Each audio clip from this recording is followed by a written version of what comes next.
Hello, my friends. Welcome to the Zentangle Project Pack series. My name is Martha, and today we are working with Project Pack number 6. Project Pack number 6 is a playful series that highlights one of the Zentangle method's most important philosophies, and that is no mistakes. Throughout this series, we will share thoughts and stories and reveal some tricks to working with the no mistakes philosophy. We will do this as we tangle our way through the pages of a small journal. This custom-made Zentangle mini journal is included in your Project Pack 6 materials, but if you do not have one, you can easily follow along with these lessons with whatever materials you might have at home. We recommend watching the introduction to this series first, but the rest of the Project Pack videos can be done in any order. So when I first got my No Mistakes journal, I thought, oh my gosh, this is going to be so much fun. And then I immediately thought, oh my goodness, how am I going to begin? Where am I going to start? So I came up with kind of what I think is a fun idea of just getting pen to paper just to begin to divide up these pages into some sections that I could attack a little bit more confidently. So I decided to create a running string of pearls, if you will, throughout each page of the journal. And if you'd like to follow along, I'll show you what I was thinking. I'm going to start out with my white pen because on my spread here, there's black ink at the top. But we will be going back and forth throughout our drawing together. So I'm going to take my white Jelly Roll pen and I'm going to start up in the corner here and I'm going to create a string of orbs. So I'm going to start at the top here just by drawing a lovely orb shape. And I'm going to connect my orbs to create a string.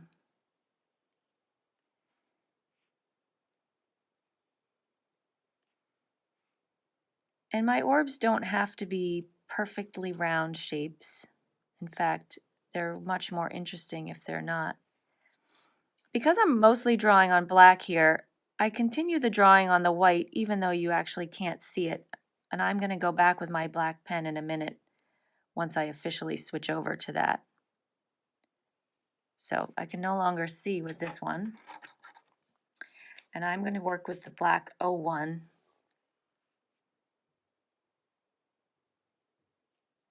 And I'll retrace that white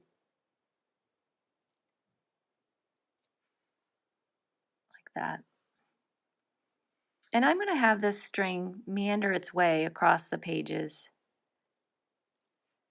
And I'm not going to be so concerned about if they're exactly the same size or the exact same roundness as the one right before it. Because I'm looking to create something a little more interesting than perfection. I'm looking to create something organic. So I'm imagining this string of pearls is laying casually across my pages. So I think I'd like to play along with this really cool edge and have my pearls run right along that edge. It's kind of fun to follow along, not really having to plan where I'm going to put the next one. I can just follow this edge. It takes a few minutes to get used to the difference in pressure that's needed when you switch from the micron to the Jelly Roll. But you get the hang of it. A very light touch is all you really need.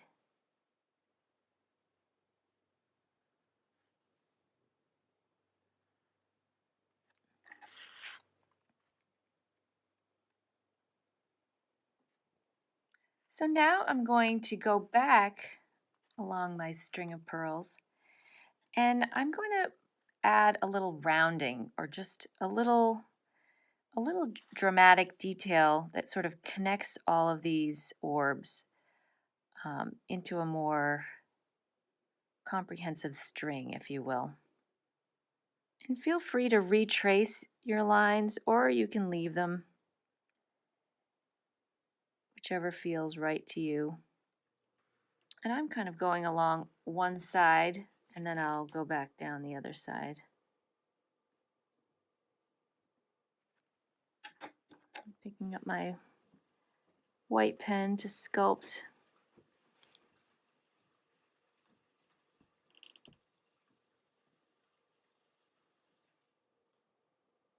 You can see by putting this string down, you have interesting spaces that you can start to imagine what you might want to fill them with. And I love how the black and the white, they sort of make you think a little bit differently about how you might go about it. So I found this very helpful to break it up into smaller spaces. It doesn't take too long to dry, but it takes a little bit longer than the micron, so just be aware of that as you're working, where your hand might be. I think when I first started tangling and learning more about the method, I didn't quite understand what no mistakes meant, or I didn't understand how important that might be to my overall approach of who I was as an artist. And for me, my personality dictated that, well, I'm learning something new and I have to be really good at it or else I don't want to do it. And so this wasn't my favorite thing to do when I first learned about the method and drawing this way.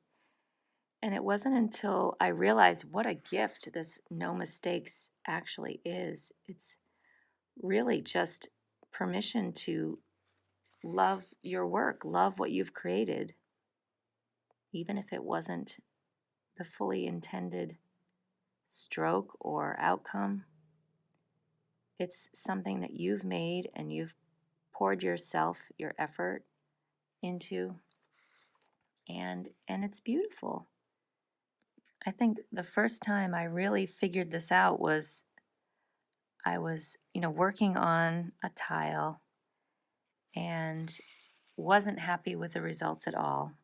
And so I put it aside, left it, I don't know, somewhere in my kitchen at home. And one of my boys saw it, came home from school, saw it on the table, and said, "Oh my gosh, Mom, did you make this?" And I would say, "Oh, yeah, but here I did this wrong, and look here, I messed up over here, and it was supposed to look like this, and now it looks like that." And he looked at me and said, "What are you talking about, Mom? This is the most beautiful thing I've ever seen."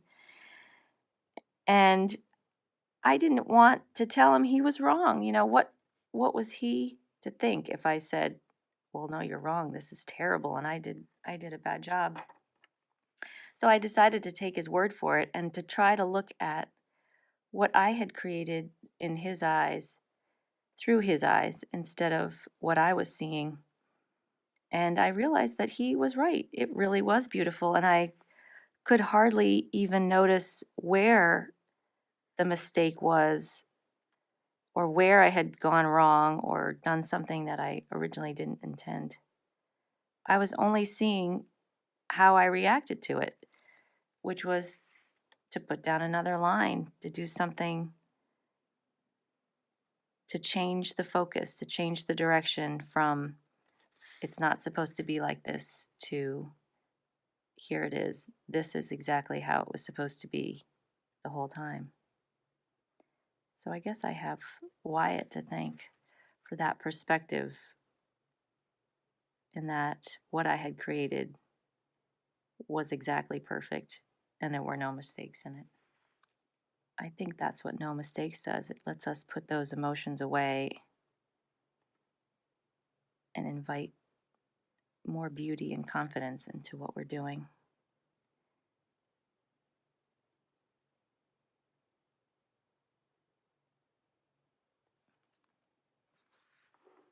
There. So we have our beautiful string of pearls. And for me, of course, this felt so right that I wanted to do every page like this.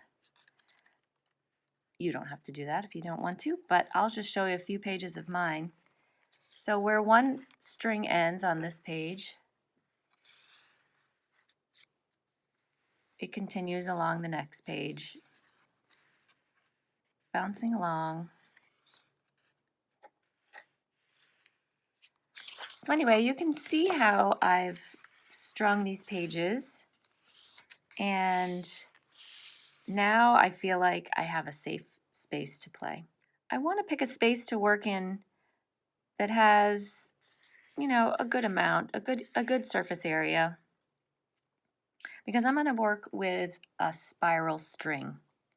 So I need to have plenty of room. So I'm going to pick up my graphite pencil and I'm going to create a spiral string. I am going to be going over the black and white, but I think with the graphite it's reflective enough that you can see it just as a guide before we start here.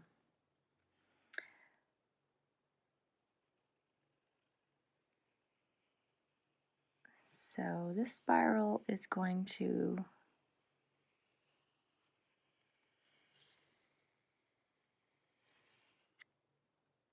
I'm going to be working with flux as a tangle, but doing it in a spiral, has a very, very different effect, and I've been playing around with this lately and having some fun with it. So I'm going to kind of start where this point, the very beginning of the string right here, just as a reference point, and then I can fill in either direction afterwards. So I'm going to work with that basic teardrop shape.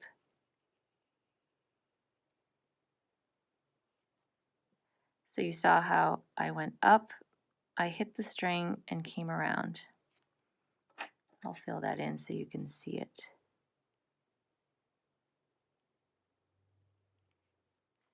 And now I have a starting point. So I'll fill in here and then I'll work in the other direction. So you basically want to do your flux. They'll all have the same shape, but the size will vary in reaction to the space that's left.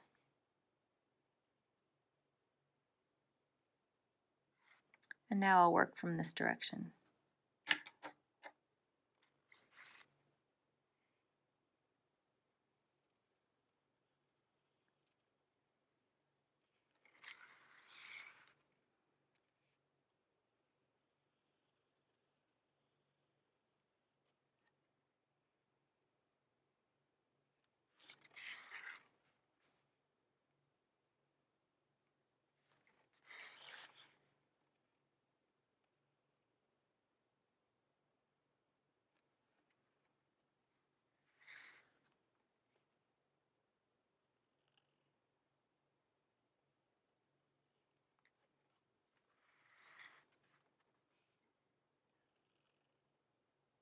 I love working in spirals. It's like walking in a maze. You really don't have to worry about what your next step is. You just have to take the next one.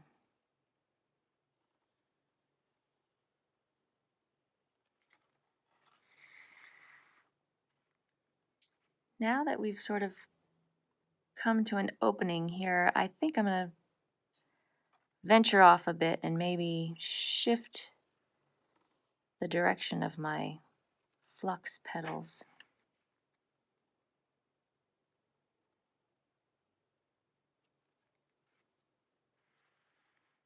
Sometimes when you lay down some white ink, you let need to let it dry before you retrace it.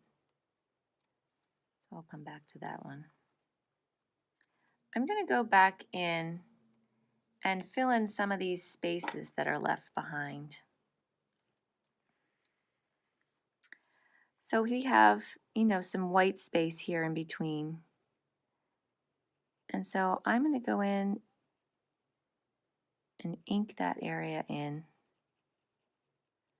further adding to that drama between black and white.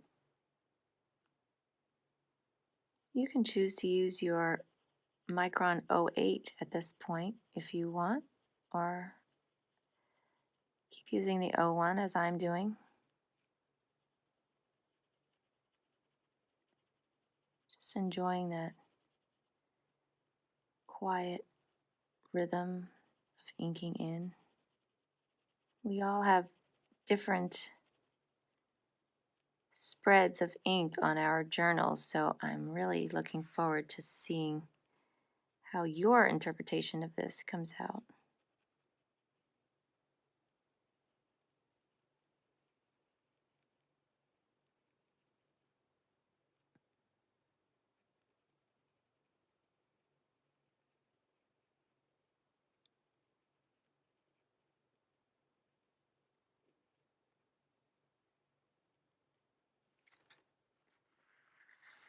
Once I get to the outer edge of this spiral, I'm going to give these open areas a little more shape, maybe a little curve on top.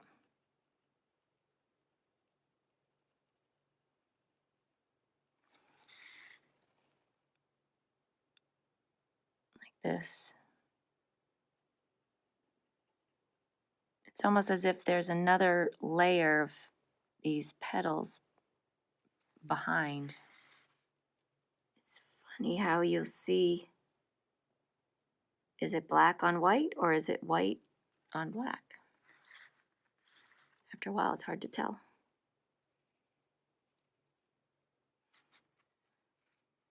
So we can get creative here as these shapes change a bit.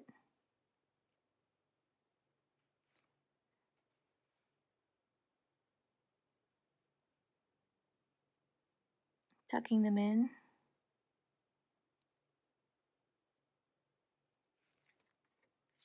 Again, being mindful of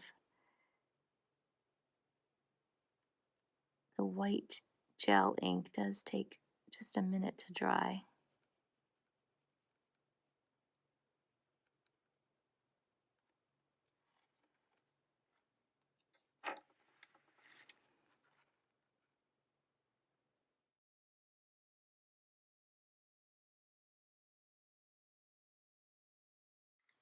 There, so you can start to see these layers and alternating blacks and whites coming to life a little bit.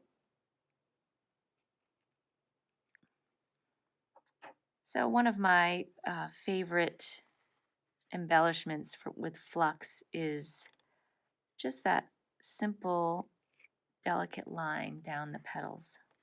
But you may have a favorite thing that you do. So I'm going to go and add that detail.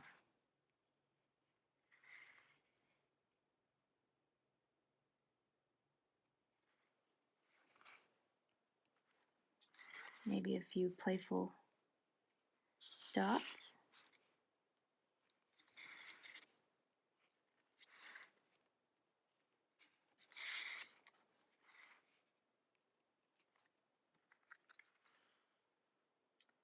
There.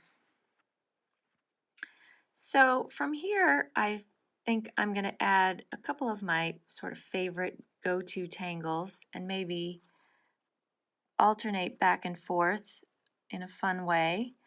And to me, this exposed area here is just begging for some aura. So I think I'll add some aura lines around these and bring in our old friend Crescent Moon.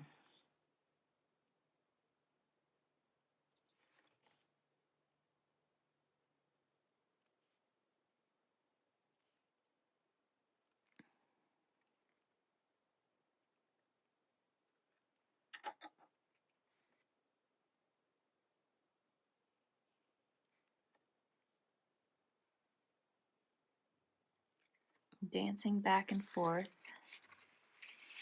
with my black and my white.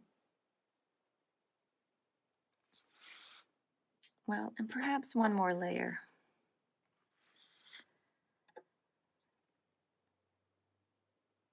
Perhaps you've heard we have a saying around here that when in doubt, if you're just unsure of what to do next,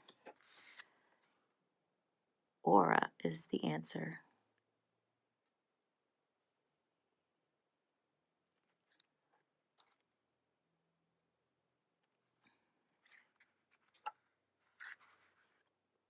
There. So with my black pen now, I'm going to add a few wandering sprouts of poke root. And I think I'm going to jump outside just here and there of my pearls.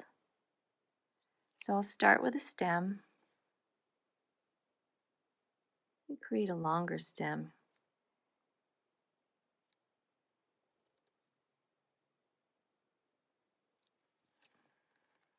Sort of one or two wayward berries.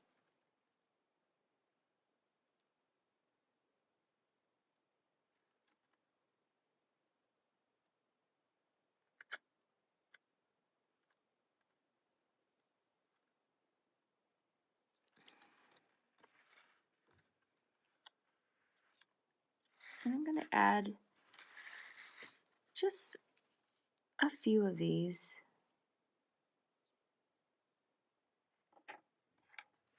I do love drawing poke root, and I didn't quite get it the first time I learned. Mine weren't looking right to me. And then Molly told me the trick of having that pierced stem. You want it to be sort of living in the center of the berry. And once I figured that out, I felt like my poke root started to take a whole new turn. So with a few of these poke roots already put down, I'm going to go back and do another layer of crescent moon. And this time the crescent moon will have to be coming in behind some of these poke root that are here.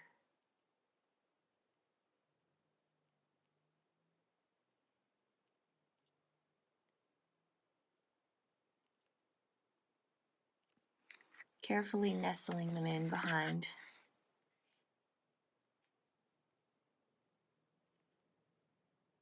Taking your time.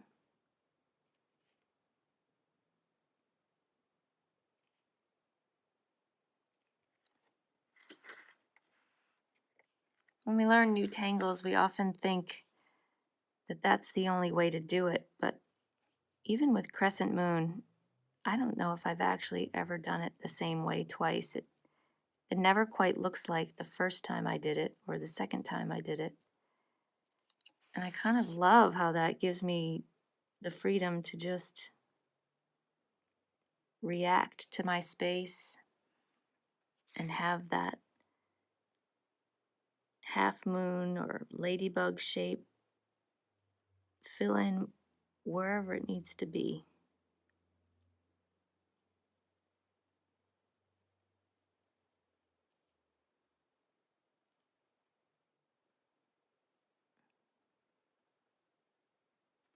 And I'm taking this whole design right to the edge.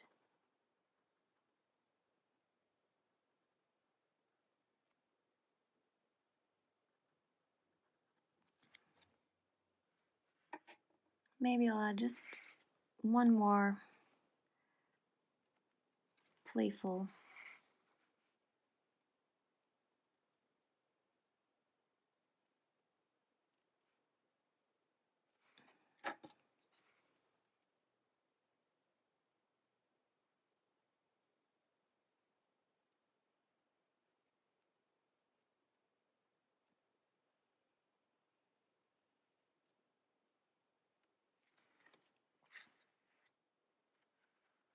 So you can probably just keep going, Or you might decide that this is exactly where yours is supposed to end. I don't know. Just feeling like maybe want to sneak one out here.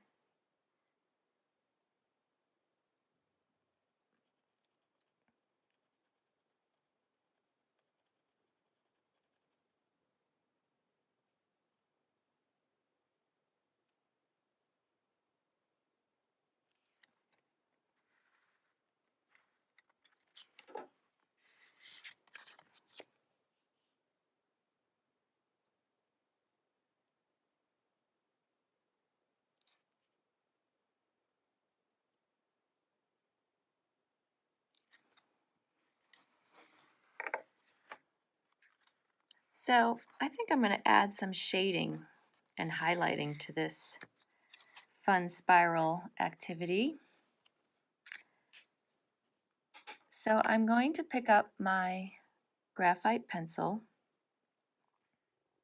and I'm going to sort of add some graphite along the edge, if you can imagine,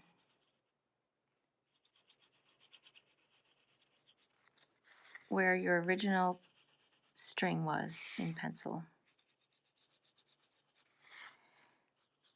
And again, you'll be crossing over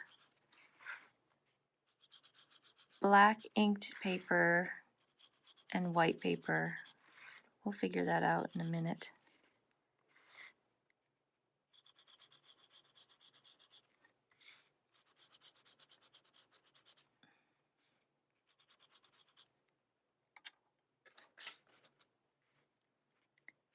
And with my tortillon,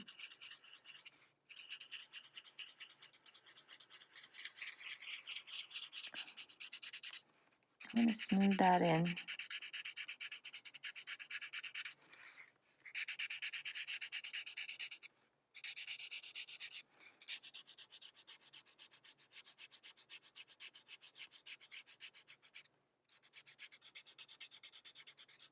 And your tortillon picks up plenty of graphite along the way, and you can see how you can spread that into areas even if you hadn't put graphite down. So in contrast, with my white charcoal, I'm going to add a little bit of lightness to those darkened areas here.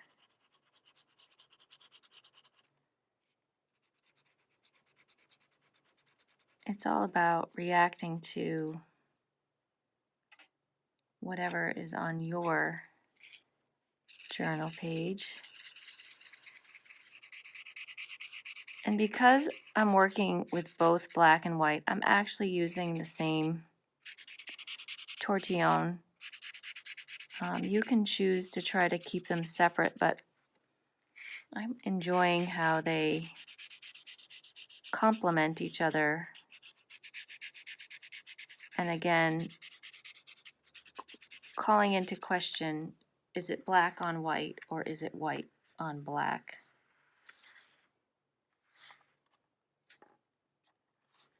And I may go back with this white charcoal and further play around with this, the gray of the graphite. Again, accentuating the original spiral. Adding another color even, because now we have black, white, and graphite, and then this lighter shade of gray that this charcoal pencil creates. And you may want to add a little graphite to your poke root berries. Maybe you have a lot of berries or just a few like me.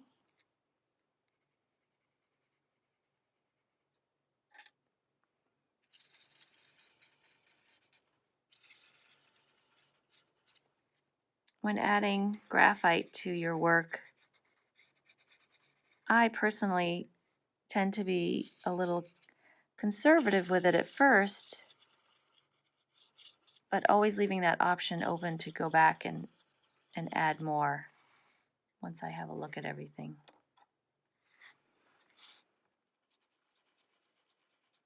Adding a little white charcoal to these ones.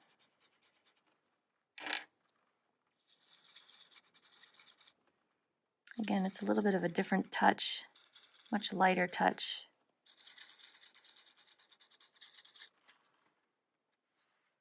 Love how that glows. I may just darken the areas where two of these moons meet, if you will. Kind of behind that first layer. And it'll have the second layer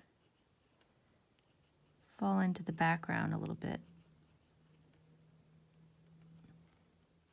It looks a little rough right now, but once you smooth it out with your tortillon, it has a nice effect.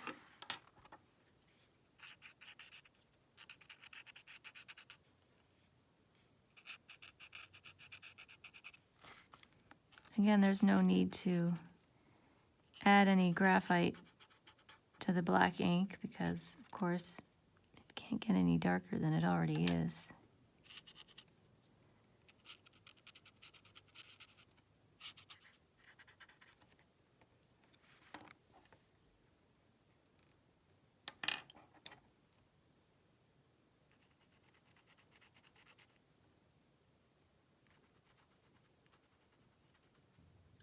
So I'm pretty pleased with how this looks, and I can't wait to see what everyone else has done with theirs and what direction you might take it in.